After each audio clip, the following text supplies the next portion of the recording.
보면은 베드로가 이 말을 할 때에 성령이 말씀 듣는 모든 사람에게 내려오시니 그랬습니다. 베드로가 복음을 전할 때에 예수 그리스도의 십자가의 복음을 전할 때에 그 복음의 말씀을 간절한 마음으로 듣는 모든 사람들에게 하나님께서 약속하신 은혜, 놀라운 축복이 임하고 있는 것을 우리에게 보여줍니다. 이 사실은 오늘을 살아가는 우리 믿음의 사람들에게 하나님의 은혜를 받는 비결이 무엇인가 하는 것을 알게 해주는 말씀이죠. 우리는 성령의 충만함을 받아야 되고 성령의 그 가르침, 도우심, 역사하시는 은혜를 입어야지 이 세상을 이기며 승리하는 신앙생활을 할 수가 있습니다. 그렇게 되어야만이 우리의 신앙생활이 즐겁고 행복해지는 거죠. 그러함에도 불구하고 우리는 그러한 일을 우리가 겪기 위해서, 체험하기 위해서 간절한 마음이 너무 부족할 때가 많습니다. 또 혹 간절한 마음이 있다 할지라도 어떻게 해야 할 것인가 하는 것을 우리가 알지 못해서 그런 경우도 있습니다. 또는 그 뜻을 우리가 올바르게 깨닫지 못하고 착각하는 경우도 있습니다. 그러다 보니 우리는 믿음의 결과가 우리에게 나타나는 그 즐거움, 그 평안함, 그 행복함을 누리지 못하게 되는 것이죠. 그러면서 세상 살기가 너무 힘들어서 세상이 아무리 모든 것이 자꾸만 발전하고 모든 것이 어떻게 보면 풍성해지고 모든 것이 손쉬워지지 않습니까? 그런데 이상하게 모든 게 손쉬워지는데 쉽지가 않아요. 모든 것이 풍성해지는 것 같은데 뭔가 자꾸만 부족해요. 무엇인가 점점 발전해서 우리에게 유익한 것 같은데 별로 유익한 것이 없는 것 같은 그 이상한 그러한 삶이 점점점 풍성하게 이루어져 가고 있다는 것이죠. 이게 바로 사람들이 이해하지 못해서 또 그리고 견디지 못해서 고통하는 이유 중에 하나인 것입니다. 이러한 삶이 우리 그리스도인의 삶이 되어서는 아니 되고 그러한 삶에서 우리는 벗어난 사람이 되어야 됩니다. 왜? 거룩한 백성이니까. 항상 말씀드리지만 거룩하다 하는 말은 다르다는 말입니다. 구별됐다는 말이죠. 세상 사람들과 다르고 세상 사람과 구별된 삶을 살아가는 그리스도인이 세상 사람들과 똑같은 생각과 마음, 그러한 말과 행동과 삶을 똑같이 그렇게 살아간다면 그리스도인의 그 즐거움, 그리스도인의 그 기쁨, 그리스도인의 그 특권, 유익함, 이게 전혀 없는 거예요. 전혀 없으니까 이 신앙생활에 재미가 없는 것이죠. 우리는 오늘 본문 말씀을 통해서도 그 내용을 올바르게 우리의 마음속에 새기고 사모하는 마음을 가져야 됩니다. 사모하는 마음이 없으면은, 믿고 사모하는 마음이 없으면은 우리의 믿음의 생활이, 믿음의 결과가 아름답게 나타나지 않아요. 내가 다 알고 있다고 해도 그 소용없습니다. 안다고 다 되는 게 아니잖아요. 알면은 아는 것을 내가 믿고 믿었으면 실천을 해야 됩니다. 그래야지 결과가 나타나는 것이죠. 그러면 사람들이 이야기합니다. 과연 그 말씀대로 사는데 과연 말씀대로 복을 받는가? 당연히 복을 받죠. 사람들은 착각을 합니다. 복을 받지 못한 것처럼 생각합니다. 눈에 보이는 것을 보면서 말씀대로 사는데도 별로 복 받은 것 같지 않고 별로 행복하지 않은 것 같고 별로 그들이 잘 되는 것 같지 않고 그렇게 자꾸만 생각을 합니다. 그런 부분은 없습니다. 하나님의 말씀대로 살아가면 당연히 행복하고 기쁘고 즐겁고 평안한 것이죠. 그렇지 않으면 말씀대로 살아가기가 힘들기 때문입니다. 그래서 하나님께서는 약속하시고 약속하신 대로 오늘도 변함없이 약속을 실행하고 계시는 것이죠. 말씀의 권능을 우리는 분명히 믿고 깨닫고 실천해야 하는 것입니다. 오늘 우리는 하나님의 은혜를 받는 비결이 무엇인가 다시 한번 생각하겠습니다. 오늘 본문 말씀 간단하게 나타나고 있습니다만 베드로 또 할례 받은 신자들 그리고 이방인들 이렇게 되어 있습니다.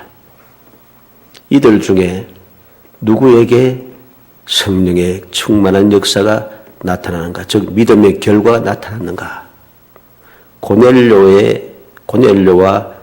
그와 함께한 친척들과 친구들에게 임하여진 역사입니다. 왜 그렇게 했어요? 이들은 믿음을 가지고 있습니다. 고넬료의 믿음은 두말할 필요 없습니다. 2절 말씀에 보니까 그가 경건하여 온 집안으로 더불어 하나님을 경외하며 그랬습니다. 백부장 고넬료는 경건하고 하나님을 경외하였습니다. 혼자 아니고 모든 식구들이 온 집안이라고 했어요. 한 가족만 이야기한 게 아닙니다. 한 집안이 고넬료와 더불어 경건하여 하나님을 경외하고 있었다는 것이죠. 이 믿음의 사람들에게 결과가 나타나는 것입니다. 그리고 사도행전 10장 7절에 보면 고넬료가 천사의 가르침을 받아서 사람을 시몬 베드로에게 보냅니다. 보낼 때 누구를 보냈는가? 7절에 보면 부하 가운데 경건한 사람 중 하나를 불러 그랬습니다. 보내는 사람도 그냥 보내잖아요. 경건한 사람, 믿음의 사람을 보내고 있다는 것이죠. 믿음의 사람을 보내고 있다. 누구에게? 베드로에게. 베드로는 두말할 것 없이 믿음의 사람입니다. 이렇게 믿음의 사람들의 그 믿음을 통하여 결과가 나타나는데 그 결과는 너무나도 행복한 일이라는 것이죠. 모든 사람들이 함께한 사람들이 놀랄 수밖에 없는 그런 역사가 일어나고 있다는 것입니다. 오늘 말씀을 통해서 이 믿음의 결과를 우리가 살펴봄으로써 우리 모든 성도들이 이들과 같은 믿음을 가지고 이 믿음의 결과를 얻어서 하나님의 은혜가 넘치는 그 행복함, 주위의 사람들이 놀랄 수밖에 없는 그러한 역사를 드리며 앞으로의 신앙생활이 항상 행복해지기를 주의 이름으로 축복합니다. 믿음의 결과 첫 번째는 성령이 말씀 듣는 모든 사람들에게 내려오셨다 합니다. 44절의 내용이죠. 여기서 내려오시니 하는 이 말은 임하였다 혹은 감사 않는다는 뜻입니다. 다른 말로 하면 포옹한다는 뜻이에요. 성령께서 오셔서 포옹해 주셨다, 감사 안아 주셨다는 것이죠. 얼마나 놀라운 말씀인지 모릅니다. 베드로가 예수 그리스도의 십자가의 복음을 전할 때 그 복음의 말씀을 믿음으로 받아들이는 모든 사람들에게 성령께서 임하셔서 그들을 안아주시는 것이죠. 그들을 보듬어 주십니다. 감사 안아주십니다. 그러니 이들에게 기쁨이 충만할 수밖에 없습니다. 성령의 그 감사함을 받은, 포옹을 받은 이 사람들이 어떤 역사가 나타나겠어요? 마음이 평안하고 기쁘고 즐겁고 행복하고 소망이 넘치고 그렇게 되겠죠. 45절에 보면 놀라운 그 사실을 볼 수 있습니다. 베드로와 함께 온 할례 받은 신자들이 이방인들에게도 성령 부어주심으로 말미암아 놀라니 그랬습니다. 유대인들이 놀라고 있습니다. 왜? 이방인들도 성령 충만함을 받았다. 어떻게 이방인들이 성령 충만함을 받느냐? 그들이 이해할 수 없었던 얘기죠. 유대인들은 할례 받지 않는 사람들은 구원을 받을 수 없다는 사실을 없다고 그렇게 그들은 믿고 있습니다. 사도행전 11장 1절 3절 오고 바로 뒤에 이어지고 있죠. 한번 읽어봅니다. 유대에 있는 사도들과 형제들이 이방인들도 하나님의 말씀을 받았다 함을 들었더니 베드로가 예루살렘에 올라갔을 때 내가 무할례자의 집에 들어가 함께 먹었다 하니 베드로가 예루살렘으로 돌아왔습니다. 예루살렘 교회에 소식이 전해졌습니다. 이방인들도 하나님의 말씀을 받았다. 이러한 소식이 전해진 때에 베드로가 도착했습니다. 그런데 이 할례 받은 사람들이 뭐라고 하는가? 내가 무할례자의 집에 들어가서 함께 먹었다. 유대인들은 이방인과 함께 하지 않습니다. 함께 앉아서 음식을 먹지 않아요. 그건 부정하다 하기 때문에. 그런데 오자마자 그들이 그렇게 주장, 왜 무할례자의 집에 들어가서 함께 음식을 먹고 있느냐? 이들의 생각이 어떤 생각인가를 알아야 됩니다. 사도행전 15장 1절도 보겠습니다. 사도행전 15장 1절 말씀. 안디옥에서 일어난 일입니다. 읽어봅니다. 어떤 사람들이 유대로부터 내려와서 형제들을 가르치되 너희가 모세의 법대로 할례를 받지 아니하면 너희 구원을 받지 못하리라 하니. 어떤 사람들이 유대에서부터 와서 성도들에게, 안디옥 교회에 있는 성도들에게 이야기합니다. 모세의 법대로 할례를 받지 않으면 너희 구원을 못 받는다. 할례를 안 받으면 구원 못 받는다 생각해요, 그들은. 사도행전 15장 5절 말씀도 봅니다. 바리새파 중에 어떤 믿는 사람들이 일어나 말하되 이방인에게 할례를 행하고 모세의 율법을 지키기라 명하는 것이 마땅하다 하니라. 그들은 예수 믿어 구원받았음에도 불구하고 아직도 변함없이 이방인들도 세례를 할례를 받아야지, 그렇게 하도록 해야지 율법을 지키라 명하는 것이 마땅하다고 주장합니다. 그들이 율법으로 구원받은 것이 아니라 하나님의 말씀을 통하여서 예수 그리스도의 십자가의 그 복음을 통해서 구원을 받았음에도 불구하고 그들은 그렇게 주장하고 있다는 것입니다. 예루살렘 교회에서 일어났던 일들입니다. 바나바와 바울이 안디옥에서 복음을 전할 때에 유대에서부터 온 사람들이 모세의 법대로 할례를 받지 않으면 구원 못 받는다 하니까 변론이 일어나고 얕났습니다. 그래서 안디옥 교회에서 베드로와 바울과 바나바와 또 몇 사람을 대표로 예루살렘 교회로 보내게 되는 것이죠. 그래서 예루살렘 교회에서 지금 논의가 시작되고 있다는 것입니다. 모든 것이 결정되기 전까지도 이들은 어떤 일이 있습니까? 이렇게 이방인들은 성령 충만함을 받을 수 없다, 이렇게 생각하고 있다는 거죠. 이 사실을 보면서 성령이 말씀 듣는 모든 사람들에게 내려오셨다는 것이 얼마나 놀라운 은혜인가, 얼마나 놀라운 축복인가 하는 것을 우리가 알게 되는 것입니다. 이것은 기적이고 이것은 큰 행복함입니다. 그 무엇과도 비교할 수 없는 즐거움인 것이죠. 그런데 이방인들이 성령에 임하시고 하는 것을 보니까 얼마나 놀라운 것입니까? 오늘날 마찬가지입니다. 오늘날도 누가 성령의 은사를 받게 되는가? 성령의 충만한 은혜를 누가 받게 되는가?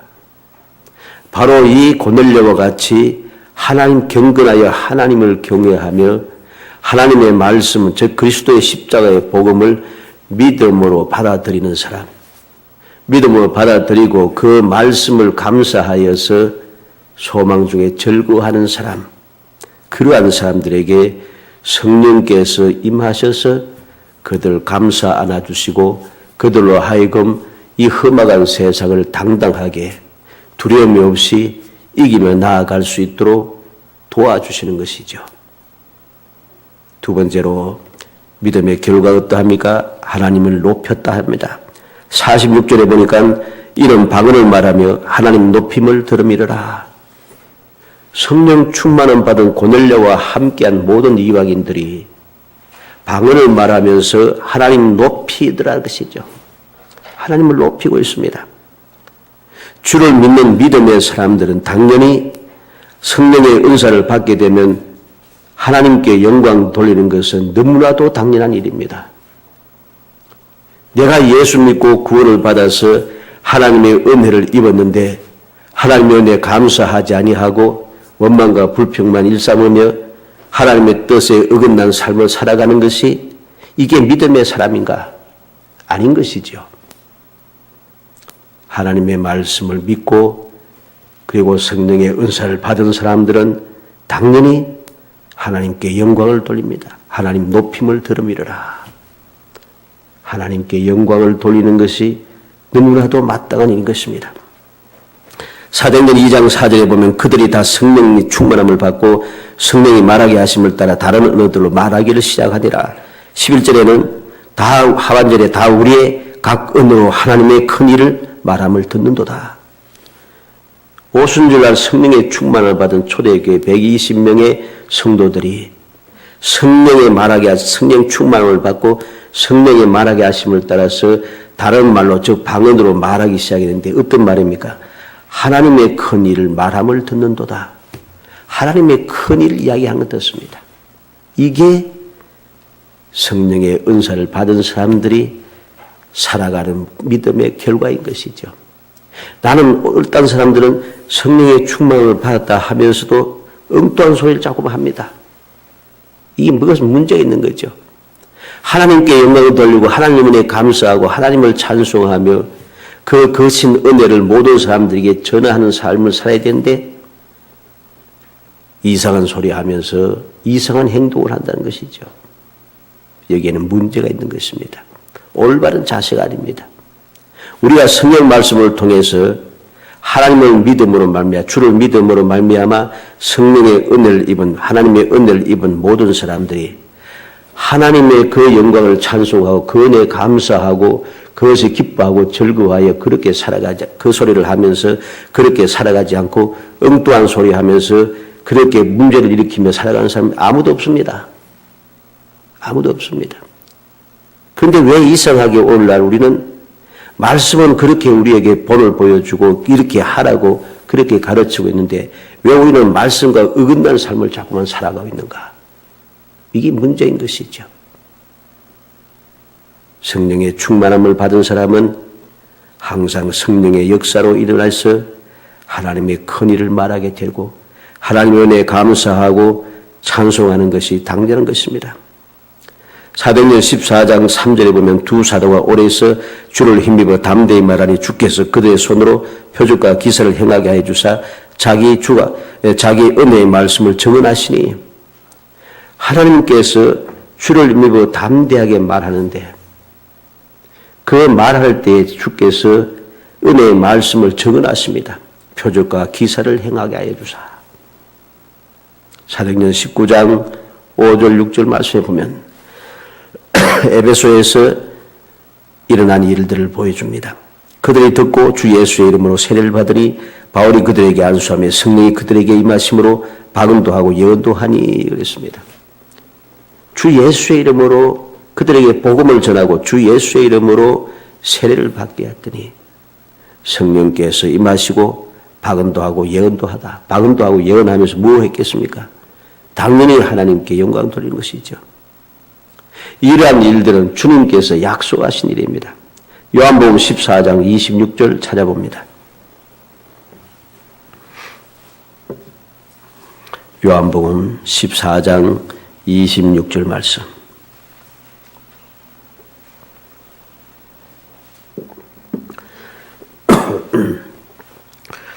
요한복음 14장 26절 읽어봅니다. 보혜사 곧 아버지께서 내 이름으로 보내실 성령 그가 너희에게 모든 것을 가르치고 내가 너희에게 말한 모든 것을 생각나게 하리라. 예수님께서 성령을 보내시는데 보혜사 성령을 보내시는데 그 보혜사 성령께서 하신 일이 무엇입니까? 모든 것을 가르치고 모든 것을 생각나게 하고 무엇을 가르치겠습니까? 그리스도의 복음을 가르치고 하나님의 말씀을 가르치는 것이죠. 그것을 생각나게 합니다. 왜 가르치고 생각나게 합니까? 그 말씀을 전하라는 것이죠. 세상 소리, 다른 이야기, 헛된 말 하지 말고 엉뚱한 소리 하지 말고 하나님의 복음을 주의 그리스도의 십자가의 복음을 전하고 하나님의 사랑을 전하고 하나님의 약속을 전하고 하나님의 뜻을 전하고 그렇게 하라고 가르치고 생각나게 하는 것이죠. 요한복음 15장 26절도 봅니다.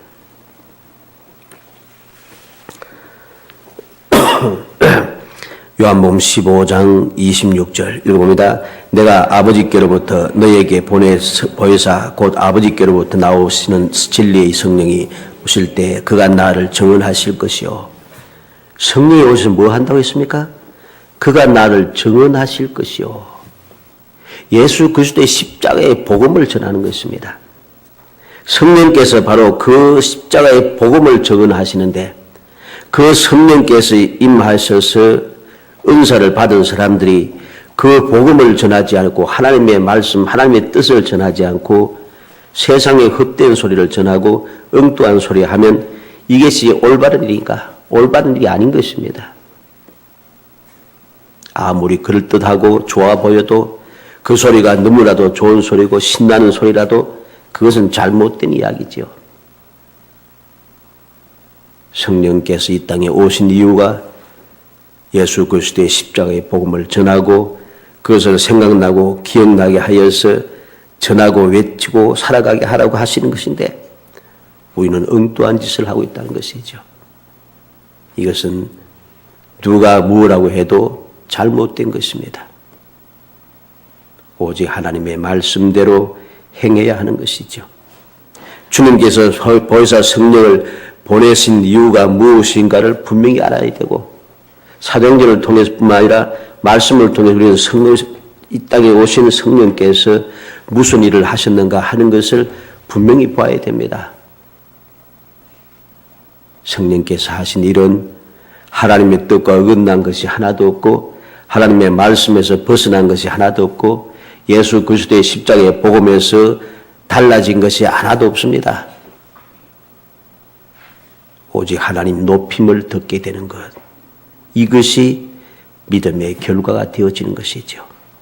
마지막 세 번째로 세례를 받고 더 유하기를 청했다고 합니다. 47절로 48절에 이에 베드로가 이르되 이 사람들이 우리와 같이 성령을 받았으니 누가 능히 물로 세례 베풀음을 금하리요 하고 명하여 예수 그리스도의 이름으로 세례를 베풀라 하니라.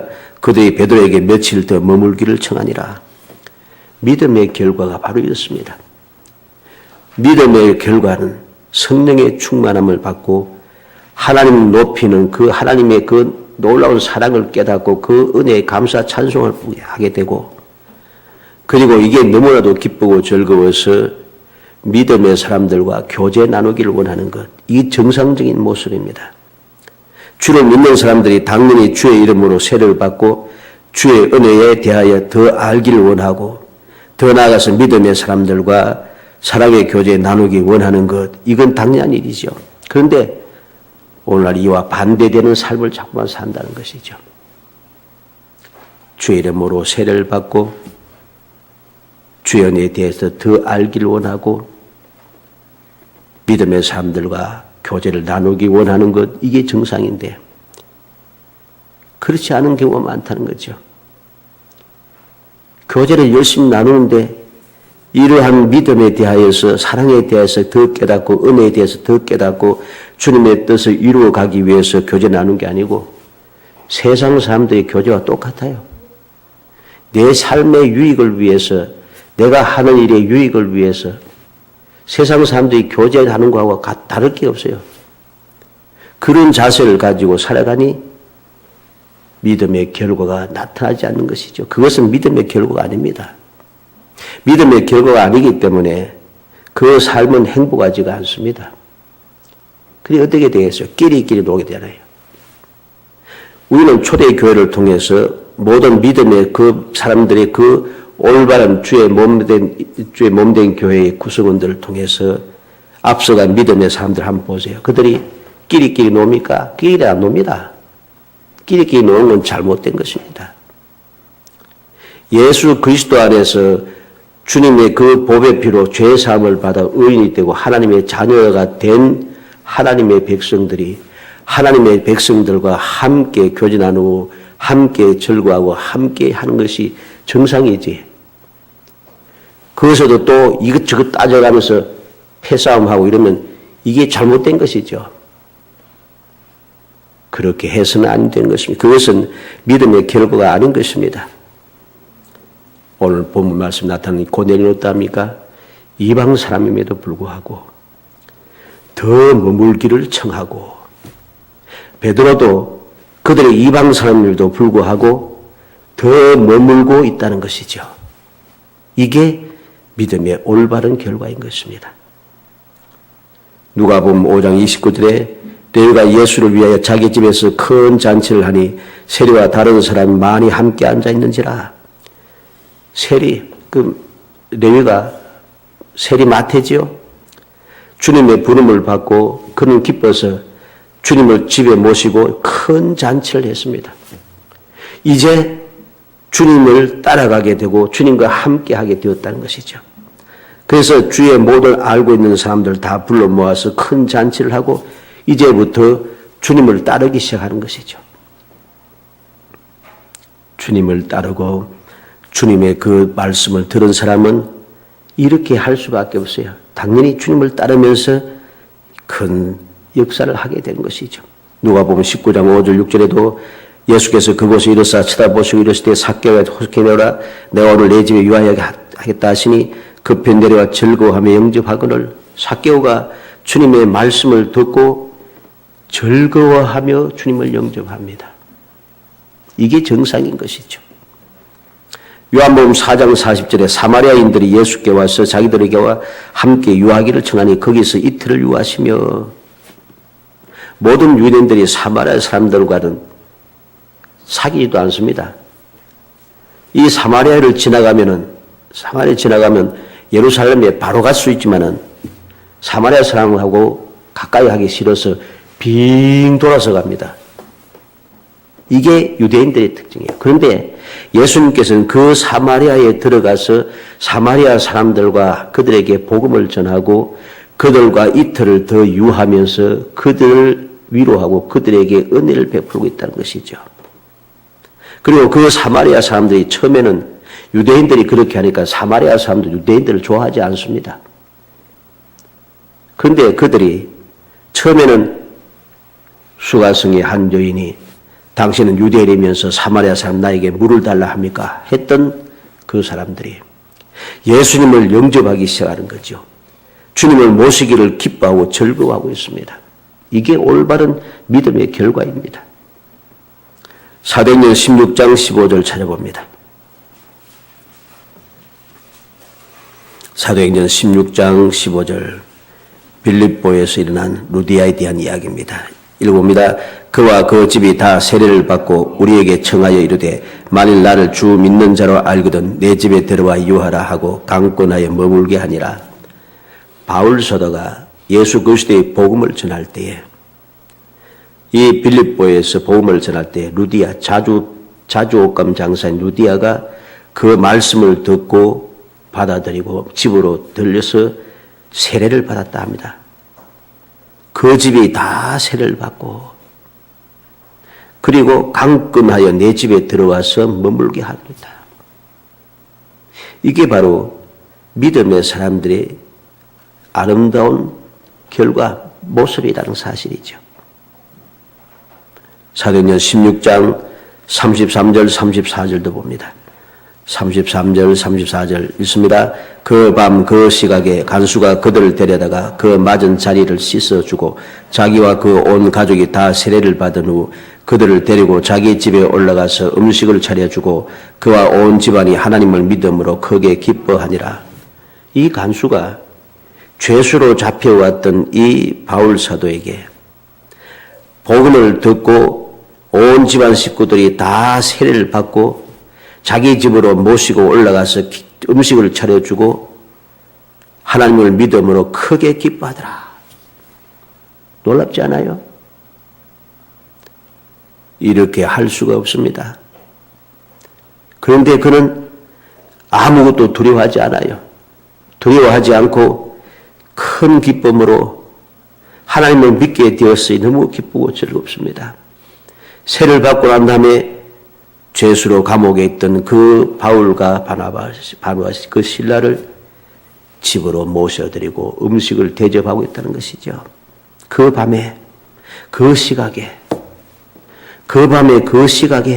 아주 강조한 내용을 봅니다. 그 밤 그 시각에 온 집안 식구들이 일어나서 음식을 준비하고 음식을 차려주고 있다는 것이죠. 그러면서도 하나도 귀찮지 않고 그것이 너무 크게 기뻐요. 이게 믿음의 결과인 것이죠. 사도행전 18장 8절 말씀을 봅니다.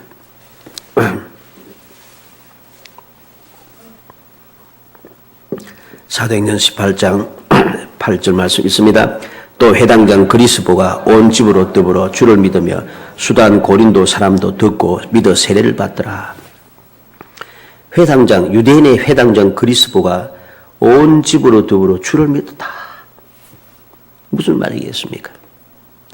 온 집으로 더불어 주를 믿었다고 하는 것, 유대인의 회에서 쫓겨나는 것, 회당장으로서 파면되는 것, 여러 가지로 손해를 보는 것 전혀 개의치 않아요. 왜 그렇겠어요? 주를 믿고 세례받는 것이 너무 기쁜 것이죠. 이것이 바로 믿음의 결과인 것입니다. 그리고 그들은 이 그리스도와 그 온 집안은 믿음의 교제를 나누기 시작하는 것이죠. 사랑하는 성도 여러분, 우리는 믿음의 결과를 다시 한번 깊이 살펴야겠습니다. 나의 믿음의 결과는 어떠한가? 나의 믿음의 결과, 믿음의 생활을 살피고 또 살펴야 됩니다. 우리가 온전한 믿음을 가지고 주님의 약속의 말씀대로 이루어질 것임을 믿고 그 말씀의 권능을 믿으며 우리가 그 말씀대로 살아가게 되면은 이 놀라운 역사가 일어나는 것이죠. 그래서 우리는 성령께서 오셔서 우리를 감싸 안아주셔서 우리를 위로하시고 우리를 깨우쳐 주시고 우리를 도와주시고 우리를 위해서 이루어주시는 그 모든 역사를 내가 알게 됩니다. 깨달아 알게 되고 그것이 너무나도 알게 되니까 너무나도 감사하여서 하나님 앞에 감사하며 하나님의 영광을 위해서 살아가게 되고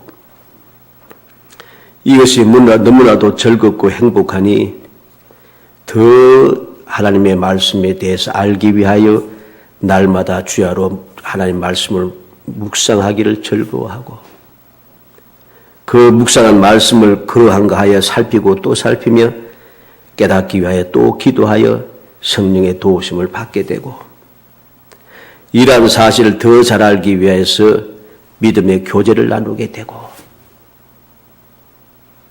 그 삶이 저절로 행복해지는 것이죠. 바로 이러한 성도가 되기를 주의 이름으로 축원합니다. 우리가 알아야 됩니다. 그래야지 이러한 믿음의 결과가 나에게 나타나야지 우리의 믿음의 생활이 행복한 것이죠.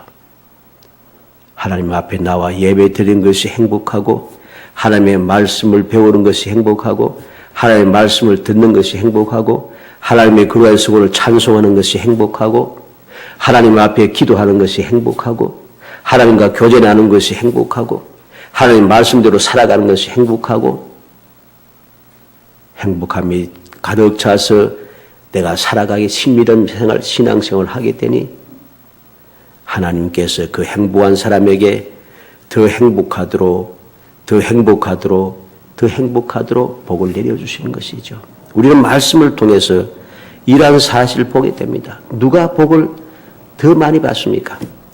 복을 받은 은혜가 감사하여 은혜를 헛되이 받지 않는 사람들, 배은망덕하지 않는 사람들, 그런 사람들이 은혜를 더 많이 받습니다.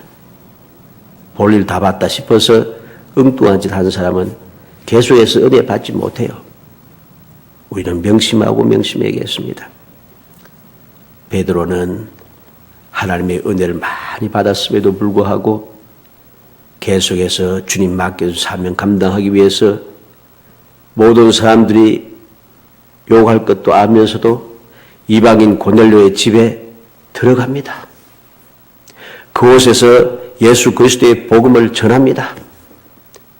역사가 낮 성령께서 역사하시자마자 성령께서 임하시고 우리와 똑같이 성령을 받았는데 예수의 이름으로 세례받는 것이 잘못되겠느냐? 예수의 이름으로 세례를 베풀라. 모든 관습에 얽매여서 행동하지 않고 오직 예수 그리스도의 사랑에 매여서 성령의 역사에 매여서 그는 행동하더라는 것이죠. 그게 행복합니다.